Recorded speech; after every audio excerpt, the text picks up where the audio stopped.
또 질문 받겠습니다. 박사님, 저희 이스라엘을 공격하는 그 하마스의 전략 중에 가장 주요한 게 땅굴이었잖아요. 근데 그 땅굴이 북한이 수출한 기술이라는 것이 확실하게 증언이 나왔고, 그거에 대한 기사들도 많이 나왔는데, 그거는 청와대에서도 알고 있을 것이고, 근데 이스라엘의 대처는 굉장히 적극적으로 대처를 하면서 하마스가 그 땅굴로 자국민들을 납치하는 것을 막고자 굉장히 많은 애를 쓰고 있는데요. 근데 우리나라는 그 종북이 있다라는 것만으로 그런 그 객관적인 사실을 전혀 받아들이지 않고 그거를 계속 묵인하고 묵살한다라는 것이 일반적인 국민들 상식으로는 이해가 되지 않아서 이 땅굴이 있다라는 우리의 그런 이야기들도 설마 그렇게까지 우리나라 정부가 우리나라 국방부가 그렇게까지 그렇지는 않을 것이다 이런 얘기들이 많습니다. 네. 좀 이런 부분은 좀 알고 싶습니다. 네, 말씀 잘 하셨습니다. 이스라엘 문제가 나와서 이스라엘 사람들은 어떻게 자기 나라를 방어하느냐. 물론 땅굴은 북한은 어떻게 배웠습니다. 이번에 그쪽을 쳐들어간 이유가 하마스가 물론 총도 쏘고 그래서 그랬지만 땅굴을 무너시키기 위해서 쳐들어간 겁니다.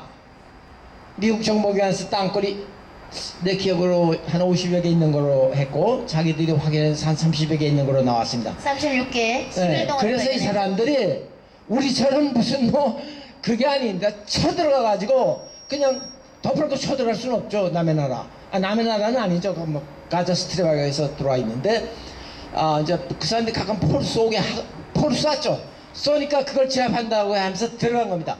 들어가서 아예 입구로 들어간 겁니다. 입구를 다 찾아서 입구로 들어가서 다이나마이트 다 터뜨려버린 거예요. 근데 우리는 왜 안 됩니까? 제가 지금 누누이 설명하지 않았습니까? 윗사람 하나가 아닌 적성 세력이면 나머지는 할 수 없다. 그 다음에 이게 물든 다음에는 윗사람이 또 유능해야 됩니다. 모르면 속습니다. 모르면 속아요. 그건 제가 연구소에 있을 때 기술도 그렇습니다. 기술도 윗사람이 모르면 속아요. 지금도 여러분 모르시면 제가 보면 한다는 거, 이 군사 쪽에서 하는 거 속는 게 많습니다. 대통령도 속고 장관도 속고 다 속아요. 그런데 놀라웠던 것은 박정희 대통령이 그 과학기술에 대해서 듣고 카멘트를 할 만큼 저도 젊었을 때 박정희 대통령 욕했습니다. 독재자라고. 저도 젊었을 땐 그랬어요. 근데 나중에 그분 하는 걸 보고 이제 연구소에 있을 때 그 양반은 과학기술을 그렇게 좋아합니다. 그 자주 오셨는데 장관이라는 사람은 기술 이야기하면 좋습니다. 옆에서 좋아요. 근데 이 양반은 눈 똑바로 뜨고 질문합니다. 어떨 때는 거기 기술자가 답변을 못합니다. 네, 그런 상황이 있을 때 가능한 것이지 지금은 또 그런 사람이 하나 있어도 안 되는 것이 주위에서 몰아서 쫓아냅니다. 절대 살아나기 힘듭니다. 대한민국 안보는 극도의 위험 상태에 있음을 여러분 아셔야 됩니다. 다시 한번 말씀드립니다. 청와대에 알리지 않고는 안 됩니다. 그리고 청와대 박근혜 대통령이 이걸 인식을 해야 됩니다. 또 누가 가서 그거 아닌데 하면 또 어떻게 합니까? 그래서 있다는 사람과 없다는 사람 놓고 박정희 대통령이 그렇게 하죠. 자기가 아는 것은 듣고 판단할 수가 있죠.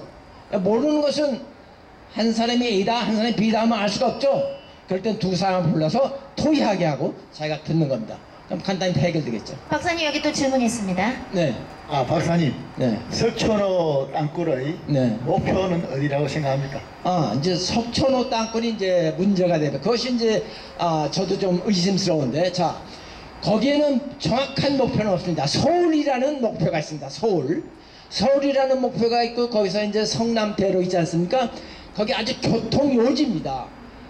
그래서 어떤 특정한 목표물을 공격하기보다는 거기에서 교통을 장악하려고 하지 않나 그런 생각입니다. 거기는 군사 목표도 있고 없고 방송도 없습니다. 그러나 교통요지가 되겠습니다. 네. 그래서 거기는 분명히 제가 보기에는 땅굴이 있을 가능성이 높습니다. 그 흙이 어디로 갔고 땅 구멍은 뭡니까? 그리고 확인은 안 됐지만 갱차가 그 사람들이 장거리니까 반드시 갱차가 다닙니다. 갱차 라인이 한 50m 저쪽에 있는 것으로 잘하는 아주 나우징을 잘하는 사람이 있다. 그 사람이 확인한 결과 거기에 있다. 그러나 증거는 아니죠. 그러니까 증거를 잡으면 그걸 파서 녹음하고 이걸 파서 연결을 시켜봐야 됩니다. 근데 지금 그렇기보다는 대통령께서 아신다면은 그럴 필요가 없죠. 제가 아까 말씀드린 것처럼 순찰하고 경토가 순찰하고 빨리 일선에 가서 저 위를 막아버리면 어떻게 되겠습니까? 못해요. 그 다음에는 여기서 말씀드릴 수 없는 다른 방법으로 박 대통령께서 제가 우연히도 이상합니다. 제가 박 대통령이 하는 모든 그 비밀에 관한 것을 관장을 한 기회를 가졌었어요. 그래서 그러면 박 대통령의 머리가 무척 좋으십니다. 그 땅굴에 대해서 신경 무척 쓰시는 겁니다. 다른 대통령은 땅굴에 대한 개념이 없습니다. 관심이 없는 이유가 땅굴에 대한 개념이 없게 그래요. 땅굴이 뭔가?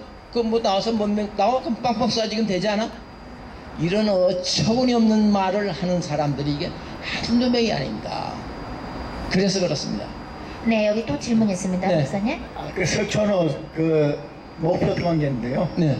전에는 그 남한산성 밑에 대부대가 있었지 않습니까? 네, 공수부대도 네, 있었고 네, 네. 종합행정학교도 네, 있었는데 네. 그게 다 서울 외곽으로 멀리 갔습니다. 네네. 그래서 혹시 그걸 차단하려고 하는 건 아닐까요? 그걸 하려면은 그 사람들이 거기까지 와서 이제 부대를 막바로 들어갑니다. 아마 그 부대 안에 있을 겁니다.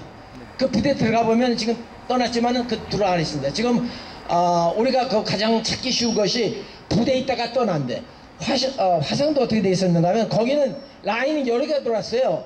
그 제가 이상했어요. 이게 뭐 공병부대가 있는데 뭐 2개인가 돌아 있어요. 축선이 커다란 게.